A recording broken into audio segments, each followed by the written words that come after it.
proud members of the Fan First Sports Network.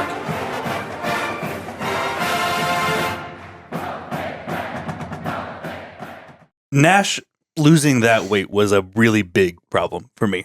And we kind of talked about it before the season started that it was a concern.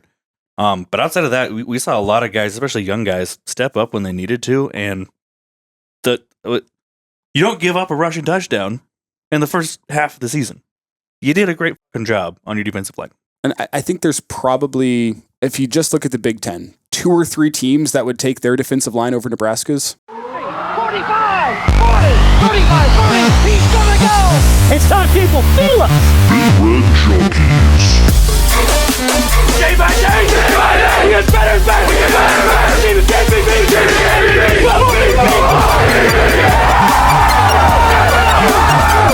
If we die, we die! Man, put a child in that, put him in the aisle.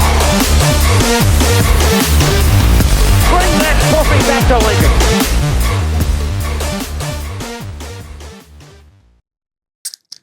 Trying to squirt this one all over the place.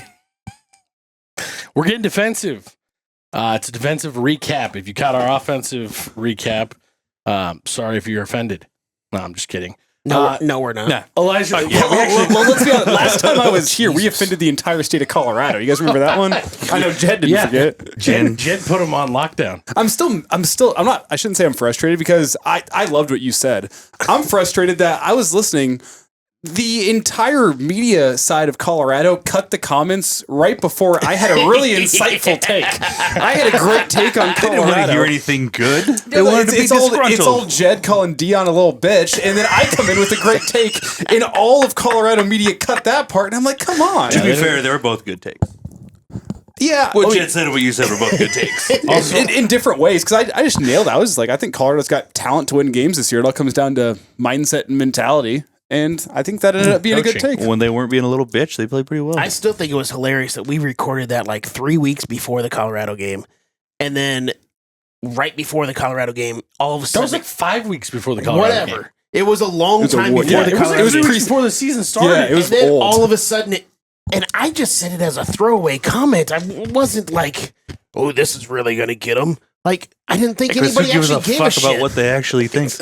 It was... I have family out in Denver. My uncle's a big sports talk radio listener out there, and he mentioned it to me, and I'm like, oh, you wouldn't believe this. No, I was there. It was on major Denver radio. The morning that Schlereth show, in the morning, Schlereth wasn't on it at that time, but I got a call. I've got relatives in Denver as well. I get a call from my cousin. It was a Friday morning, I think it was. Heard you on the radio here in Denver. And he goes, "You'll never believe what just happened." I'm like, "You're right, because I don't know what's going on in Denver." He goes, "I just heard your name on Denver Sports Talk Radio." I'm like, "Why?" Like, what? So we stick by. Fuck That you, was Colorado. Fucking no, the little you sisters childish to the little west. bitch. Yeah, Little Sisters to the West. Hey, and let it be known, no such thing as bad publicity for the God. pod. No, No fuck such thing no. as bad That was publicity. that was the craziest week of my And in life. case, Like, in case any of you Colorado fans are watching, just so you're aware, none of us have nuts on our trucks. Even though a couple of us do drive trucks. or on my car, you know. Yeah. It's And- Volkswagen. Doesn't have And I know how to spell nuts my on it. name because there's 3 letters in it. So yes, that's mine only has 2. and You guys paid way too much attention to what they were saying that week. I just thought it was hilarious that there were enough people that could form sentences in that part of the state. That, and if you're a Colorado fan watching, fuck you. I don't care. Yeah. We're out. We do have a couple that have continued to watch our shows Cool. throughout the year. Thanks for the clicks. We appreciate show. you. To all those Good guys, show. suck my ass. I don't care. If you're out there, go my back, ass? re-listen to that episode, and listen to my point after what Jen had to say. He's like, no, we're going to correct Let it this. be known, Elijah Herbal knows ball. I'm a professional. January 3rd next year, we're going to correct this shit. While I was introducing him, Elijah Herbal, who knows ball, also of Hail Varsity Radio on a bunch of syndications, also Average Joe Sports Show on YouTube. Also doesn't have nuts on his truck. Also no nuts on his truck. I At am a least truck know. driver now. You are? Well, my car broke down. It was really bad. So I've been in a loaner truck for the past Yeah, he's got couple an months now. antique out in front of your house. What is it? It's a 98 Ford F-150. fuck? It's so I did a Your uncles or something no, like this? so my dad owns a construction business, and I did nice. so much child labor for him growing up. So now, it's the non-busy months of construction. There you So go. I get to borrow this as Driving this payment. truck since you were like 15 years old, probably. No, well, it was his truck. Like when I was real little, then he got a different truck, and it just got used for general construction purposes. And anyway, so I have it for a couple months until I'm able to find a car that I actually like. So That was anyway, the that's a last long time- story short. I just put sandbags in the back. 98, 99 was the last time Ford made a good looking truck. Oh, so. and it's a great truck. It's only got 140,000 miles on there from 98. Jesus. This thing's great. Love that That's truck. impressive, actually. For a work truck, too. Yeah. We are getting into the defensive side of the ball on this recap for the season. Going to be grading out each individual unit, talking a little bit about the coaching, about the strategy, but overall, just really kicking into what we think about the defense for the 2024 season. We did the same thing on the offensive show. If you haven't picked it out or checked it out, excuse me, go check that. But I kind of said to start it off, like what's one or two sentences that you kind of have to describe the defense in 2024 for Nebraska, Jed? I think they were pretty close to what I expected. I said in the preview show or preseason show that I think they're going to be a little bit worse than what they were last year, but still a very good defense. I just didn't think that statistically they would be able to keep up with what they did last year. And that's exactly what they were. They were slightly worse in almost every category. Nothing to like be alarmed about or anything else like that. Doesn't mean that they sucked or whatever else, but they were just slightly worse. But they were still really fucking good. Like, I don't really know what else to say about them. Yeah. They were a defense I think could have won you 8 games this year, which is saying something for that defense. Were they great? No. The same issues that plagued them in 2023 kind of plagued them in 2024. Get off the fucking field. Getting on off third the field down. on third down. Jesus. It felt like there were just times whenever you had wide receivers running free. Like the defense got out schemed at times on the back end. Yeah, absolutely. I think a lot of people pointed at Butler. I'm not sure I fully point the finger at a guy that showed up 2 weeks before fall camp started as being your problem back there. Like that's a guy Especially that has when you hear the conversations about the controversy amongst the coaching staff and just the guidance that seemed like it was just not flowing. there was, I think, some behind the scenes disagreement on what schemes the defense should be running, what game plan should look like for certain games this season. The defense, slight disappointment, but again, similar to what I said with a couple position groups on offense, not the reason why you lost most of the games. Indiana, you could point to. UCLA, you definitely point to. Yes. There were times where this defense was not good, but for the Honestly, I think I point to that the defense for Ohio State too. As much as they kept us in that game in a winnable position, the end of the game where we scored that last touchdown and they just gave it away right away. Well, again, it was a little bit like the previous year where, they played great for 3.5 quarters. And then when it comes to nut cutting time, they Couldn't just back don't up. really show up. Yeah. But overall, I still think it was a defense that was good enough that on an average college football team would win you 8 football games, and that's good enough. Yeah. They were not great. They were not as good as they were in 2023, but they were good enough to win you football games and to accomplish what you, the fan, wanted in 2024. Do I think they need to be different and better next year? Yeah. See, the way that I looked at this defense this year, I'm going to indict them just a little bit more and say that I use this word a lot, and a lot of people question me about it. Go out and watch the movie Donnie Brasco. He's sitting in the bar and he's talking about a diamond that's what he calls a fugazi. It's forgazing. It's a fake diamond. It's a whatever you want to call them, a moissanite or what's the really cheap one? I can't even remember. You buy your first girlfriend in high school one. I think it's called a lollipop. Move on. Whatever. That's what this defense was to me this year. They were a little bit fake. They were the tough guy that was really, really good at intimidating people and did a good job for the majority of the time. But kind of like Jed said, 3.5 quarters, you're just great. But when it really came down to it, when you really had to show your steel and what you're made of, they didn't show up. Mm-hmm. And it was the exact same thing, like you said, from 23 to 24. I thought it was a little bit different this year, just simply because there was enough tape out there of what Tony White wanted to do. But then also, I really do think there was more tension with the Butler hire and his knowledge and the way that he goes about things. It's so much more of a professional level than what Tony White wanted to do, who was a boy's boy.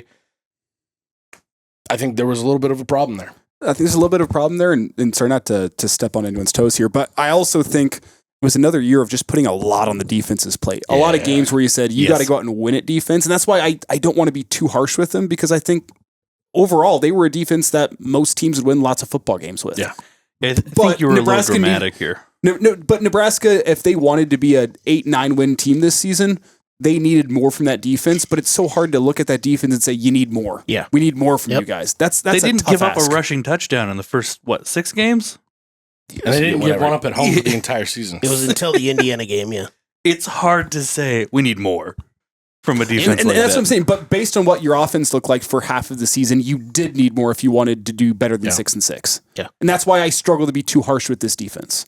I also just look at it from a standpoint of watching these playoff games that are going on, which I personally love all of them. Even the blowouts, I think you're still seeing a super high level of football that you wouldn't normally be getting this many games of. And anybody who thought Alabama should have been in there, go suck a dick. You're an idiot. But as far as that goes, I truly think from just a standpoint of looking at what playoff football looks like, we weren't there yet on defense. That's what I mean by forgazing. Well, being a little bit fake. Among like the truly great Just say defenses in the playoff this year, Notre Dame is great.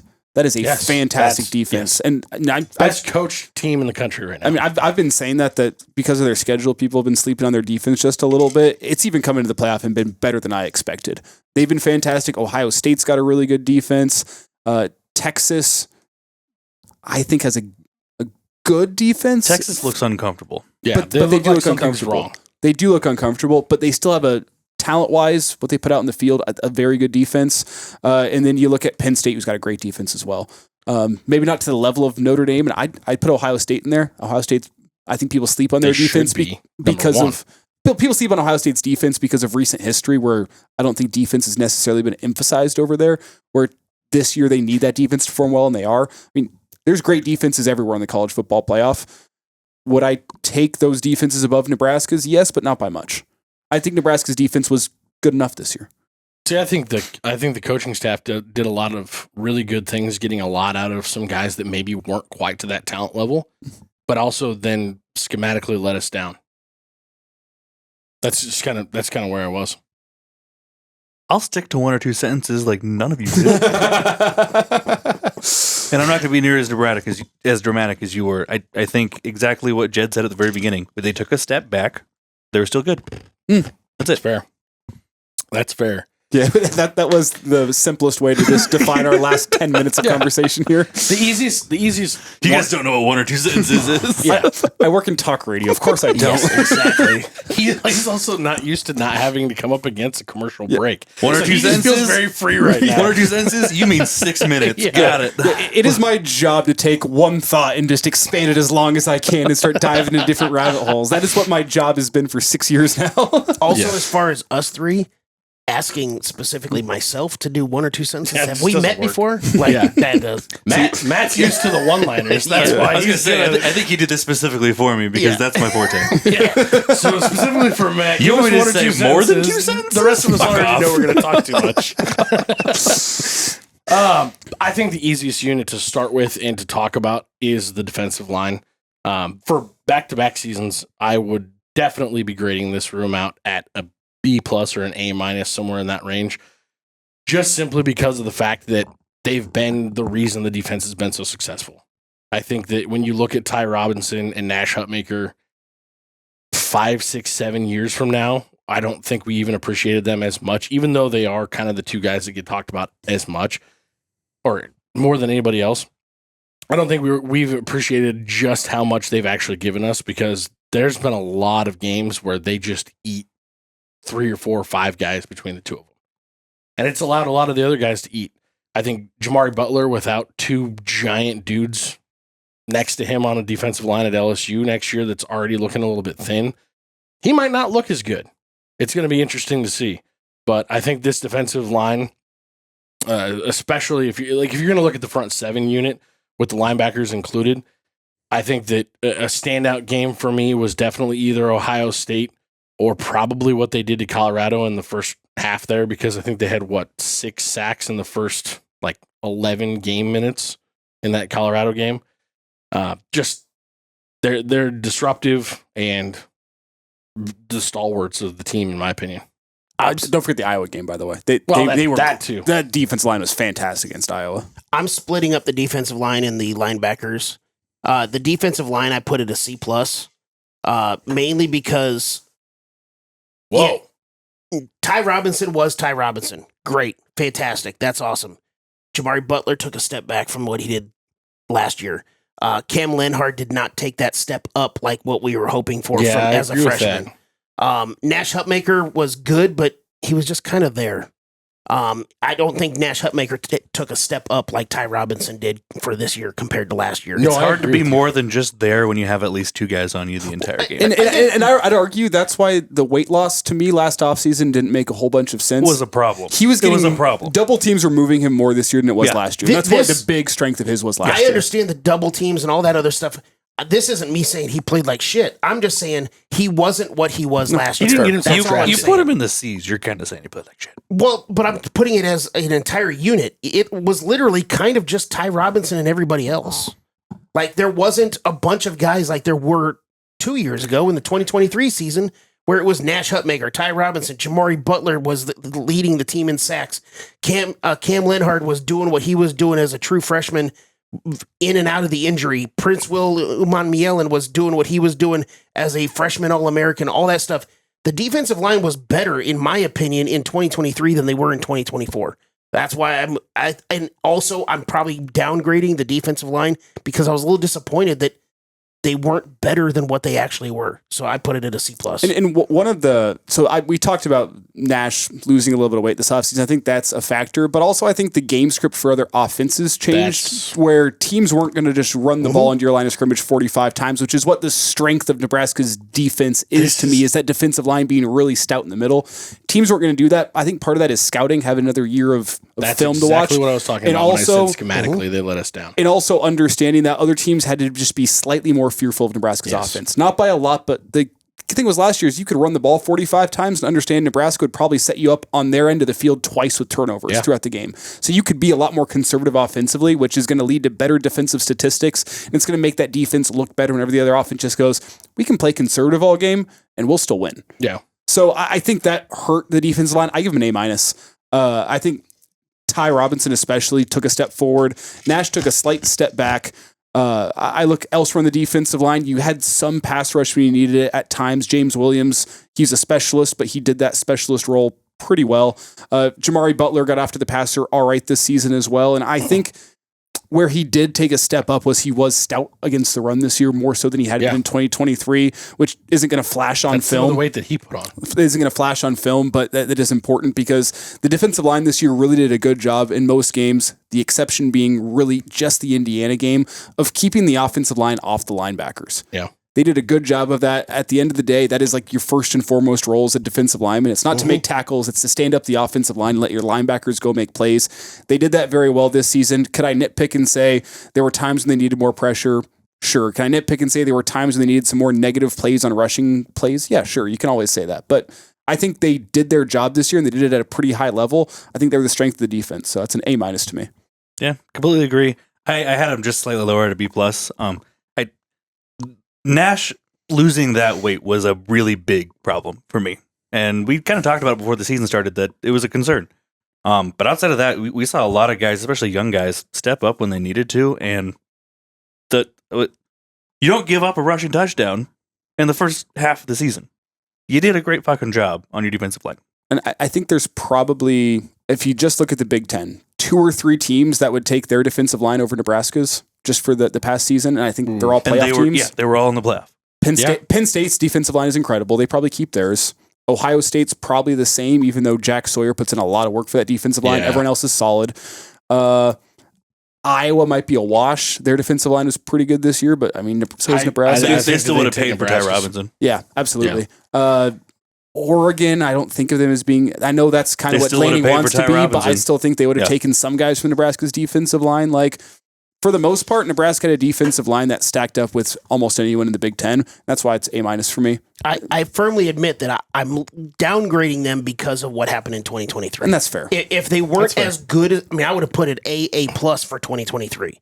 So Once you have a standard, that's kind of, they did hard not to say live up one to that season is a standard. So, That's the thing. It's true, but that's what we have to base it off of. You it was emotional with son of a Tony bitch. White. And But- you also are typically going to put that on the players that are on the field. But like to your point, that's what I meant by the coaching let us down schematically. We're going to rank biggest the coaches adju- later. The biggest adjustment, but it's specific to this defensive line.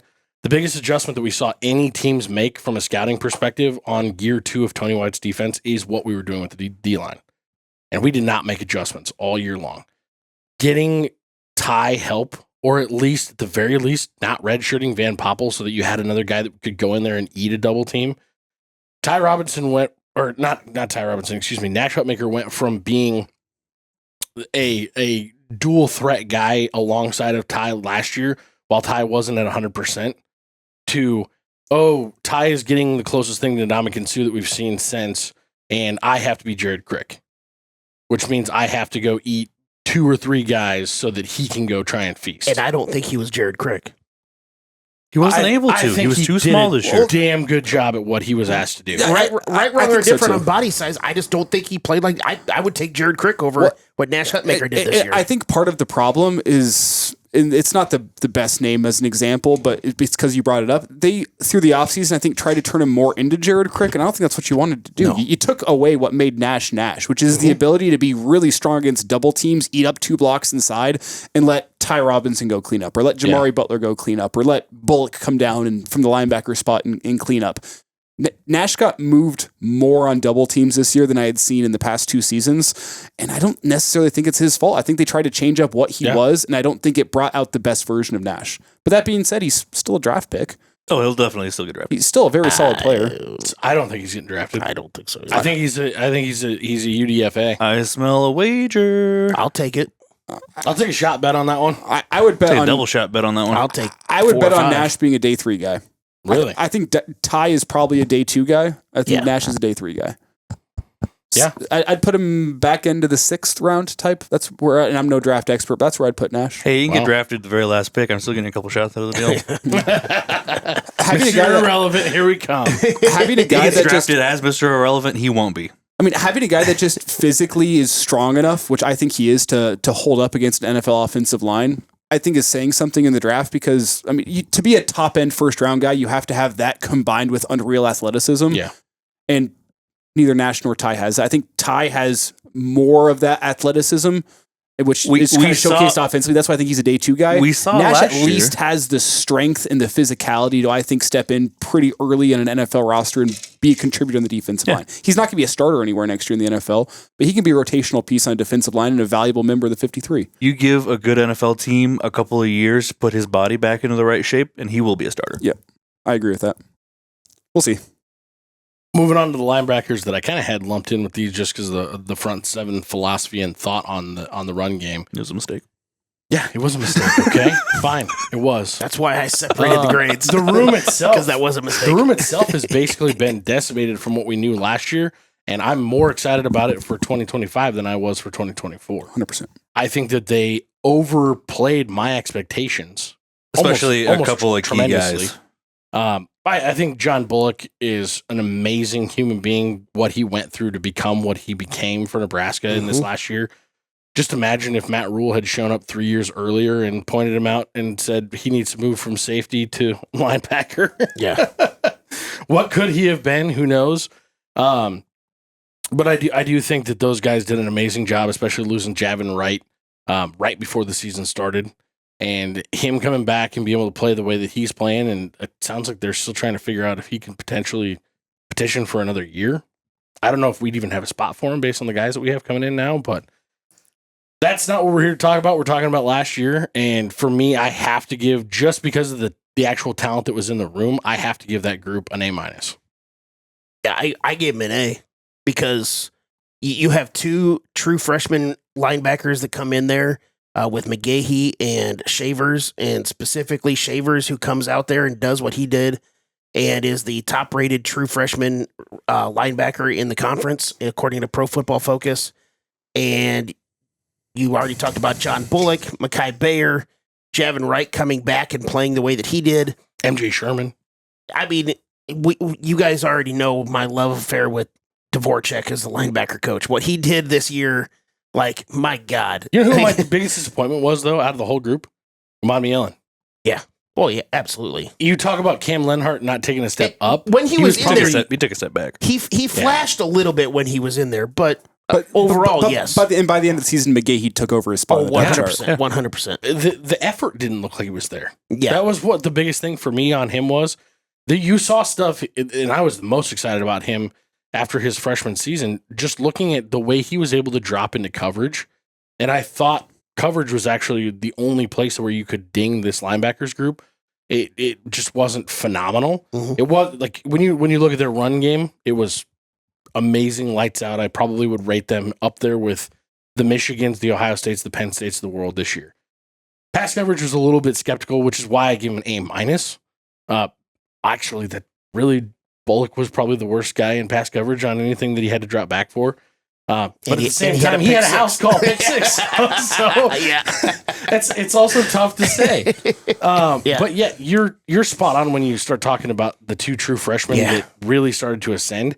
And then you look at the guys that bring in next year. It's like, Jesus Christ, like this is going to be a totally different room. You have a guy like Mekhi Bayer who played the way that he did really well all season. And one of the reasons, at least according to conversations, why he's leaving is because of the true freshmen that you said the principal stuff. As far as McGahee kind of overtook him, Shavers overtook Bayer. Shavers was the best defensive player on the team in the bowl game. And Bayer looks at that and goes, "Well, these guys are going to overtake me. I got to get the fuck out of Miami here." boys are about to fucking clean house. So it's like, when you have a It's turned into situation a Kansas City Miami marriage. where true freshman kids are coming in there and overtaking the upperclassmen, it's like, well, they're doing a pretty fucking good job in that linebacker room. Go play on a declining defense in Missouri. That's fine. Sure. I personally give the linebackers a B. It's no discredit to them. I think they did their job admirably all season long. One thing I'll say is I think the linebackers do most games need to tip their cap to some defensive linemen eating up blocks. Yes. Offensive lines were a lot more concerned about getting Nash and Ty off the ball than they were about getting to second level, which always helps your linebackers, but you can't ding them for going out there and doing their job with no lineman in their face. Like they went out there and they did their job. Occasionally there were some missed tackles from the linebacker core, which is frustrating. Occasionally the coverage, very inopportune moments. yes, and occasionally coverage on some crossing patterns. They looked a little bit out of sorts, and teams picked up some third downs that way. But overall, they also just kind of got lost, stuck in no man's land a lot when we played a lot of that zone. That's what I'm saying. They looked a little confused and out of sorts. The confusion is where they lose grades for me. I put them at a B+. I put them at the exact same spot as the D-line, but for different reasons. For the talent there, they played amazing. I feel, especially when you talk about your leader being a walk-on. I mean, yes, you could look at that as somebody who he just didn't show early enough that he was a great football player, but they looked confused at points. They looked lost at what they were supposed to be doing, not necessarily because the plays from the offense were coming at them in weird ways, but that they just didn't know what the fuck was up. That's why they lose a little bit for me. I feel like they still played great. I agree with you guys. The young guys that are essentially replacing everybody before the season was even over are going to be fucking fun to watch next year, but B+. Is it just me or did Shavers look like he put on maybe close to like 10 to 15 pounds throughout the season? Wouldn't surprise me. Like he straight up looked like a man by the bowl game. And I don't mean this offensively, but he looked a little boyish at the beginning of the year. I was going to say, early in the season... He's a true freshman. Of course he is. Yeah. But I just mean like he was... That practically moment hitting where puberty. he went 306 or 305, whatever it is, the Miami thing that they throw up with their hands, when he did that in the end zone after that big sack that he had down there by the goal line, I was like, that looks like an NFL player right there. I was going to say, and early in the season, I thought him and McGahee at times were a little hard to distinguish on the field, especially whenever it was before the number switch. And by the end of the year, you knew who Vincent Shavers was. Yep. So you could, I think, see that body transformation just a little bit. I'll be curious to see what he looks like in the offseason, but he's going to be such a dude moving forward. Oh, Yes, God, yes. he is. Imagine, if you will, just for a second, what the linebacker core could have been if Ernest Hausman didn't go to Michigan. Oof. Those two guys next to each other, sideline to sideline athletes. That could be one of the better linebacker cores in the country. And who knows how much longer Ernest Hausman's going to be playing college football because he had a pretty good year this year. But Yeah. Yeah. That could have been something. I think you might be able to say the same thing just about the guys we're going to have in there after next year. I love Deshaun McCullough from Oklahoma. Yep. I'm not sure exactly where he's going to end up playing defensively. I don't think he wherever knows. wherever he ends up. I love that guy. I don't think they know because it sounds like he can play pretty much anywhere. That's pretty crazy. I have the rover spot circled, but if he ends up just being an inside linebacker, I wouldn't be surprised either. That dude, I mean, he's like 6'5", 240 almost, and runs a 4.4 40. Yeah. Just a freak. And apparently has extreme lateral movement, like wicked feet. Might just move him around a little bit too. It's exciting. Well, they like the positionless defense that we've talked a lot about. Not they. Rule does. John Butler not so much. That is true. I think because that was more of a Tony White thing than anything else. Yeah, I don't know what we're gonna see as far as those philosophies hold over. I think the defense looks very different next year. Yeah, I agree. Which that might not be a conversation for this episode. I think you're going to see a defense that is less into blitzing next season. They're still going to blitz. It's not like we were that into gonna be more blitzing pro this style. season. I think it's going to be more pick and choose your spots and get real creative when you do it, which is kind of what you saw from Boston College. Mm-hmm. Nebraska's defense was aggressive, but it was a different aggressiveness than you saw from Tony It's White. also more well timed. Yeah, and that's what I'm That's saying. the thing about the pressure from Tony White. I questioned it a lot. Why we would pressure, especially earlier in games, and then not bring pressure when you needed it at the end of a game to get off the field and close out a game. Exactly what I think. To Jed's point. Exactly what I'm saying. I think there is going to be the blitzing it's just going to feel a little different whenever Nebraska brings it in terms of the scheme they use to blitz and just the timing when they bring it out, because it's going to be a faster defense. It's going to be a defense that I think you're going to feel comfortable. I also just with your expect front John seven, Butler sideline. to have a better feel for a game than Tony White did. He's been around him more. Mm-hmm. He's had a lot more experience with it. At the professional level, yes. So I would hope that he's got a better feel for when something like that should happen. We're going to be getting ahead of ourselves talking next year already. Just But We're a just little bit. excited. Just a little bit. It's kind of why I'm not chiming in, because otherwise we'll keep going. I'm just gonna Onto the secondary. The DB room, we can split it in half if you want to, but that's good. The DBs as a whole, I'm just going to go ahead and say this. A lack of depth and athleticism shot them in the fucking foot. I think that John Butler being confused sometimes. John Butler is the last person that I think you should be blaming for the way that the DBs played this year, even though everybody that's pissed about his hire as the D coordinator blames it all on him, which I think is crazy. Yep. He had a very, very limited amount of ingredients to throw in the pot, if you will, to make the soup that is the DB room this year. That wasn't true freshman. And a little time to find the ingredients to put in that pot. Yeah. Because of when he came here. I think the move to bring in Sierra Wright cannot be overstated. I think. Are you reading my notes right here? Oh. I haven't seen your notes. Sorry, I haven't seen your notes. I'm just kind of I'm kind of riffing here, but I think Sierra Wright. My first two things is literally lack of depth, Sierra Wright stepping up. Jesus. Well, sorry, buddy. You even did it in order. That's very impressive. I think without him this year, that DB room looks even like way worse. Gosh, yes. Because the Tommy Hill going down, he was on a lot of boards as a first round draft pick, And then just not coming back when he came back. Like he was a bit of a non-factor. It's the plantar fasciitis. You don't know when that's going to heal. You don't, and it just needs time. And I hope that they didn't completely wreck his draft value by trying to play him all year. Well, I'm not saying it was not his choice. I was He just was gonna making say, his own choice to get out there and play. I'm not a doctor here, but you remember when Matt Rule was talking about how Tommy Hill burst his plantar fascia and now we think he's going to be all right? Yeah. Is that how that works? I'm not a doctor, but I've rub some salt on it. I don't know. So actually, there is a cystic bag that forms, which is where. Stop. Move on. Gross. I'm just trying to explain it. I don't want you to. It's a swelling. there's a lump. There's a lump. Yes. Is that better? This feels like Japanese baseball. Let's move on. I've had the top of the foot version of it. It's the same thing, and that's actually referred to old school style as a Bible thumper cyst. Because you'd hit it with the Bible. Hit it with the Bible and it bursts. Matt, let's talk about football. Let's talk about football. Talking kickers? Oh my god. Hey, speaking of concerning lumps, Let me go get Danny. He can cover for me on the rest of the segment. My grade out on the DB room is going to be a solid D+, and it's only not, in my opinion, it's only not an F because of Sierra Wright. Jesus Christ. Wow. It was really bad play this year. There's if you're going to point to one single unit that lost us at least 3 games off the top of my head, I would point to the DBs, and it was not a scheme thing. It was an effort thing. I truly think Isaac Gifford had 10 times better shot at getting drafted last year than he did this year. He played himself out of a potential, probably not draft, but at least a fringe draft guy. I think he was really the letdown of the season in the DB room. And you look at the rest of the guys, and it was just who's going to step up.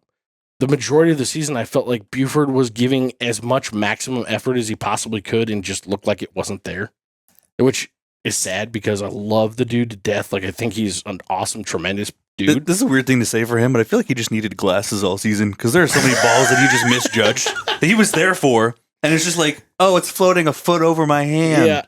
But you have that, and then you add Malcolm Hartzog, who is the epitome of a round of golf. He had one good play a game, but it was a huge play, typically an interception, and that's what kept him in the game because the rest of it was blown coverage after blown coverage after blown coverage. I don't know how many long play touchdowns he gave up this season, but it was as many, if not more, than interceptions. One thing that I saw this year watching the defensive backs that makes me question what was going on behind the scenes with those guys is how many times post-snap the secondary just looked really slow to react. Yeah. And I wonder if there was too much going on with what they're trying to get lined up with pre-snap. They're not allowed to go out and play free. If it's just guys aren't good enough athletes, maybe that's possible. I can't put my finger on exactly what it was, but there's so many times where after the ball is snapped, I look at the secondary and go, man, they just look slow to react. Which is, it kind of flies in the face of what we saw last year. Some of that is also them being so far off the fucking ball. Which that comes down to scheme though, right? Scheme, but also then how many times did we hear after the game? It was at least 2 different games I remember where Ty Robinson or Jamari Butler called out that there's guys just not playing the play that was called or just not in the coverage that was called.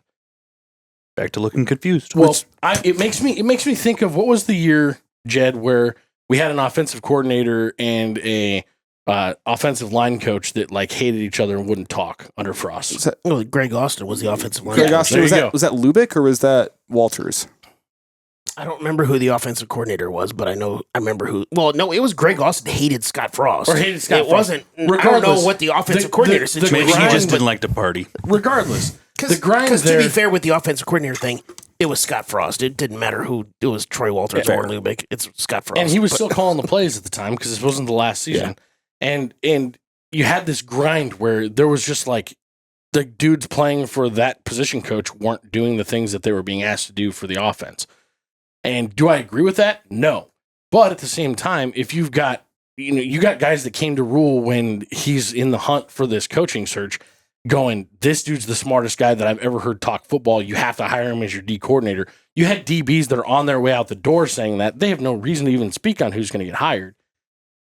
And then you have guys that same room that aren't doing what was called on the defense. It's like, how much of an actual rub was there between the D coordinator and the DB's coach? Well, I think the one thing you can look at that might clue you in is just the defensive back room looked better against Boston College. I don't think Boston College is a team that was going to truly threaten you from a passing game point of view, so that also has to be considered.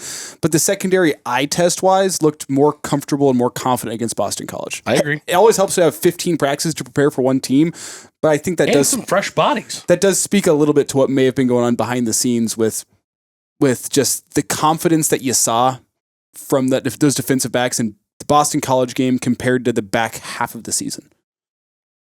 Matt, anything to add on this one?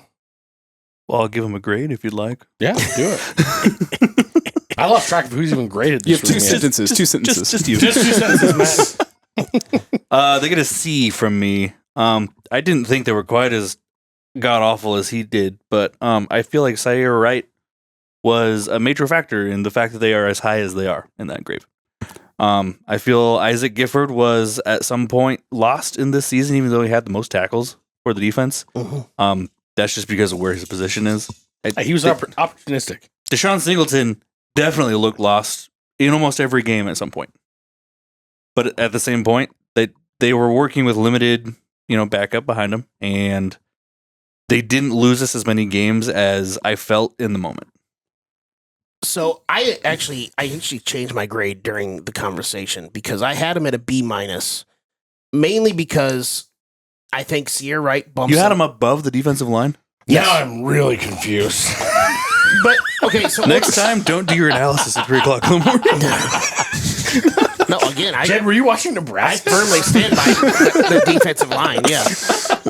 I moved it to a C+ because of what you said, BJ, with the whole Malcolm Hartzog stuff and everything else, where it was literally just one play game. Am I wrong about that? Like he did seem like Yeah. it was like, dude, you sucked this whole game, but fuck, now he just intercepted it, and now we got to keep him out there. I'm probably grading them on a curve in the fact of you have a guy like Butler who comes in super late. You have a guy like Sierra Wright who comes in super late. We don't know what to expect from him. And Sierra Wright is basically our best defensive back for the entire season. But with the lack of depth behind the main starters coming into the season, including a Sierra Wright, because we didn't know, again, what was going to come from him. We had the injury with Dre Bly, which everybody, not Dre Bly, that's the old Bly Hill. Bly Hill. I do that every time whenever I talk about Bly Hill. But everybody was worried about that due to just hype around him coming into the season, because we also didn't really know what he was going to ultimately do. I think that what they were able to do, the fear of if anybody gets injured on that top level of the secondary, we're fucked because of the lack of depth, like what And we the were best talking guy about. got injured. And the best guy got injured. The guy that was talked about as a first-round draft pick. And the way that Butler was able to maneuver that defensive back room to be at least serviceable.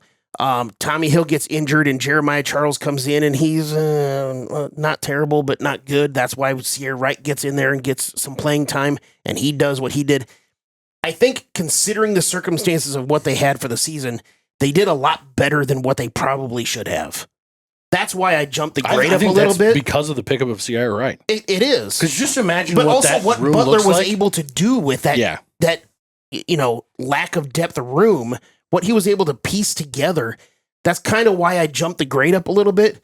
But I do understand to move it down from a B- to I put it at a C+. Did you guys have any other big key plays from the season that really stood out to you that you thought were indicative of the season, or any specific game that you thought was that game for us? Well, quickly here, just with the secondary, which we were just discussing, is like the secondary always felt like the unit that was going to make a splash play. If there was going to be a splash play made defensively, it was going to be the secondary, whether it be the pick sixes or interceptions or tackles behind the line of scrimmage. But they also seemed like the unit that was always going to screw up. Yep. Yes. They're always going to let you down. And that is Boomer maybe not bust. indicative of the defense as a whole. Maybe it is, though, with the secondary being the unit that's going to screw up for you. It's hard to measure where it's like, yeah, the secondary is going to screw up, but they're also going to make splash plays for you. The way you say that, the run defense was also kind of that way with the front seven too. If you think back to like the Illinois game, they were burning us on obvious pass plays for 15 or 20 yards on third and longs because we just weren't changing our scheme, and we were rushing dudes around the end that weren't giving a damn about anybody that might be getting the ball. Kind of a good point for the whole defense as a whole, in my opinion. As far as your question, as far as like a defensive play or whatever, I'm going to remove the Tommy Hill interception against Colorado because that's kind of the obvious one. My biggest thing... That's an iconic moment in Husker history. Yes, it is. My biggest one is going to be kind of the peak of my man crush for this season is James Williams in the Rutgers game. Yeah. He had 9 pressures in the entire game. He had 2 sacks. He had 4 I don't know if you heard, we had to wipe the camera off after you got done talking about him earlier this year. Yeah. It was. But In the way I think? Yep. Okay, cool. the way There's stains under that side of the table. In the Duke Mayo Bowl kind of way. He was PJ flecking all over the place. but the way James Williams played defensively in that Rutgers game, he took over that game, and that was kind That of got him paid in Florida State. Yes. Because really, he didn't do anything the rest of the season. No, after he that. did not. Like I said, that was his peak moment of the entire season. But It's a peak moment, too. yes. Peaking moment. Did either of you guys have any specific play or specific moment? I mean, I love the Sierra Wright pick against USC. Mhm. I think maybe you look back upon that more fondly if Nebraska wins the football game. Yeah. Yeah, I I'm think with of you. our 3 pick sixes and the fact that we didn't have any over the last 4 seasons Well, it prior. gets back to what I was saying 2 minutes ago, where it's like Man, see, you're right. Great splash play defensively. And then how many times did the secondary screw it up in that USC game, too, where Malcolm Hartzog gets just over the fingertips? Malcolm Hartzog or Tommy Hill on back-to-back plays just deciding he wasn't going to do anything. I felt like that was the end of Tommy Hill's Nebraska career. Yeah. Right there. The untimed jump that gave up what should have been an easy interception and then basically deciding to pull a Travis Hunter and not tackle the guy as he goes in the end zone. It was crazy. Back-to-back plays. For me, the big play, though, like the big moment would be pretty much any time I saw Ty Robinson actually get to the quarterback. For me, those were just like the most, okay, this feels like super dominant Nebraska football. Like I did always kind of fear for the quarterback's life just a little bit when that happened. Yeah, I just wanted to see him ragdoll one of them. Like Have a you guys Colt seen McCoy. what polar bears do in the wild? Like that? Yeah, he wasn't the polar bear. The play that I wish... know. No, he was the vanilla gorilla. Whatever. Gross. Vanilla gorilla, isn't it? That's an interesting one. I always wanted to be... Do you know he had a pet camel back home in Arizona? Ty Robinson? No. I always wish there could have been something with a camel reference in there. Like he like took it to his school one time, and then he like just brought the camel around high school. Didn't see this one coming up. Nope. I'm going to be honest. That was not on my bingo card. Ty Robinson's Camel Farm. Yeah, I'm good for one per show I'm on here of one random fact that is going to derail the conversation. I'm going to try to not derail the conversation. At least it's not Japanese baseball. Yeah, still electric. That will forever be the second worst thing that ever happened, right behind Jed talking about his 18-day kicker excursion that he went to. Except that his is factual, mine's not. Yeah. I wish though the play that was indicative. It's probably my favorite play of the season, given the game. It's whenever John Butler made a stop on 4th and 1 against Colorado, where Colorado tried to hand it off to Offerdahl up the middle. Oh, yeah. And John Butler just stonewalled him and drove him back. I wish that play was the one that I sat back and be like, man, that's what this Husker defense was this year. Just really to be a wasn't. dick. John Butler Bullock. was standing on the sideline. Sorry, John Bullock. Oh, God. I've also heard like 17 people do that in the last couple of weeks. Yeah, it happens. I'm the professional here, Their too. names aren't even similar. What are you guys doing? A couple of them have been professionals. Well, you had either John Bullock or Jamari Butler, so, whatever. The funny thing is, I'm actually pretty sure you made that correction for Bill on your Average Joe show this last weekend. On Sunday. Actually, now I'm just thinking back to this. Yes. Yeah. It That's happens. embarrassing. But I wish Gonna have to that send Bill this clip. I wish that play was indicative because that was my favorite play of the season. John Butler making a tackle in the Colorado game. Got it. Most people forgot about it. Most people don't remember that play. But love that play. I don't think it kind of represents fully what the defense was this year. What probably represents the defense well this year is any of the third downs against UCLA, where it's like, man, they're finally going to get off the field, get the ball back to the offense, and there goes the tight end for 20 yards. I would also, on a positive, give them the 4th down stops. Because we like, if you look at 4th down efficiency against this defense, it's got to be some of the best numbers in the country. Especially when you add, 4 or 5 of them in the Boston College game. Yeah. Well, it was speaking along with the third down plays in the UCLA game. That was the first half of the Boston College game. Get off the fucking field on third down. Those third and long situations where they got all those yards. They were doing a lot in the short screen game. A lot in that screen game and swing pass game. What do you guys end up grading out the defense overall final? I got them in a B. That's exactly where I had a B. The stats were less than what they were last year, but they were still really effective and really good. And it just kind of, Yeah, I get back to what I said to open it. It's a defense that across most teams in the country, I think was good enough to get you 8 or 9 wins. There were issues offensively. You have the little moments, third downs that kind of bit this team in the ass, the defense specifically. There's room for improvement for next season, but overall, if Nebraska got the exact same defensive type performance next season with what we can assume will be an improved offense, I think you feel pretty good about what they are. Yeah. So it's a solid B for me. I'm with you guys on a B-, just simply because I thought the back end played a little more poor than apparently the rest of you do. But yeah, I'm with you. I think it was very much, if we can expect the same thing, even just flatline for next year, it's going to be better just simply because they're not going to have as much pressure on them from the offense being poor. And this may be the most unbelievable night in Cornhusker football history.